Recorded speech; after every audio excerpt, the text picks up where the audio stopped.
to be under the sea, an octopus's garden with you. And Steve Coutts is here from the Underwater Gazette. Hello, Steve. Good morning, Dom. How are you today? I'm very, very well, thanks. Now, we're continuing your series on the wrecks of Sydney, and today we're looking at the worst maritime disaster around Sydney. So a bit of a moving one, really, to look back on. Yeah, I think this is one thing with shipwrecks that, you always remember is that, behind every wreck there's a story. And, often, in the early days especially, there was losses of life, and you got to remember that as you kind of go through these topics. Yeah, indeed. Well, tell us about the Dunbar back in 1857. Yeah, so the Dunbar went down with a loss of 121 passengers and crew, with only one survivor. So it was actually on the night of Thursday, the 20th of August, back in 1857, that the clipper, the Dunbar, approached the heads of Sydney Harbour. It'd been out at sea for 81 days from England, and with a lot of treacherous weather that comes with water, Captain Green and his crew attempted to enter the Sydney Harbour that evening. And, rather than sort of set anchor, deeper out and wait out the storm, they decided to enter. And that's unfortunately when the situation happened. Oh, dear. A fatal error, sadly. And what happened to the boat? Where did it end up?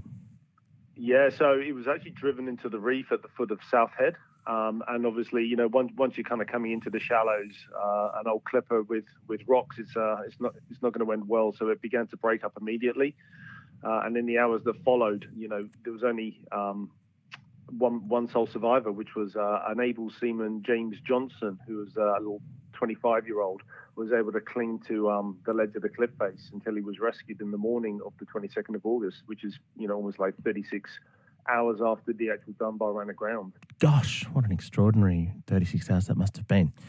That is quite shocking. So are people able to see any of that, the remains of the Dunbar down there?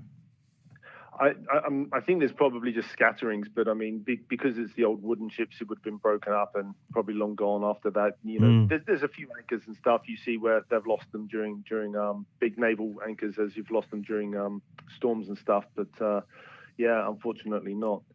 But one thing about this James Johnson I was just actually reading was he actually became a bit of a well-known celebrity kind of in the colonies after that shipwreck. Not surprised. Ironically, he actually went on to become the lighthouse keeper at Newcastle, right? So he actually kind of ended up saving the lives of others through that job. So good on him. Kind of a nice story to kind of end the predicament that he actually found himself in. Yeah, I mean, I'm sure after going through something like that, you'd want very much to protect others from reaching a similar fate. Now we go to the Greycliff, a ferry which sank in 1927, the most significant accident on the harbour thus far. Yeah, yep, that was the loss of 40 lives when it collided with the Union Steamship Company's liner Tahiti. We've obviously had a huge amount of traffic of boats and stuff back from the colony days all the way up to now, using our harbours and doing the trading routes through Asia.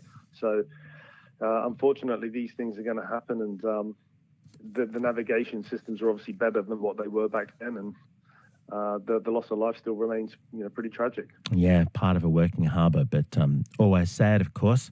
If people wanted to visit, if snorkelers or divers are wondering about what they can visit, what would you recommend in terms of visiting wrecks? What are some that are visitable?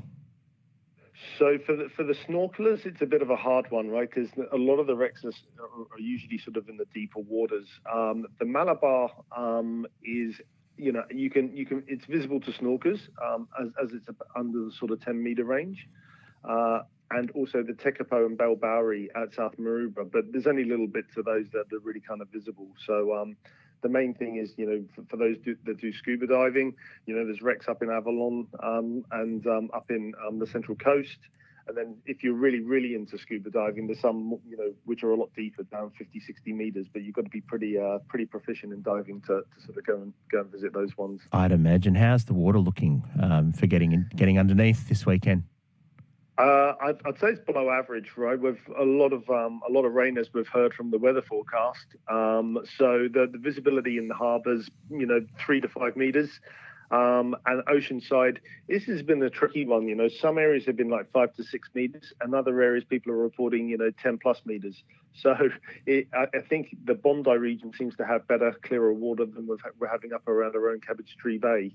Which is so maybe that's the area to go to if you want to enter into the water today. Okay, and maybe bring a torch given the sediment that's been dredged up by all this. Yeah, like once you get all that sediment in the water, it actually becomes more like a night dive. And with the overcast skies as well, the light doesn't penetrate through the water as much. So it can get pretty gloomy down there, and you're not really going to see the true colours of the reef unless you shine a light on it. So a nice diving torch should help you explore and enjoy the dives.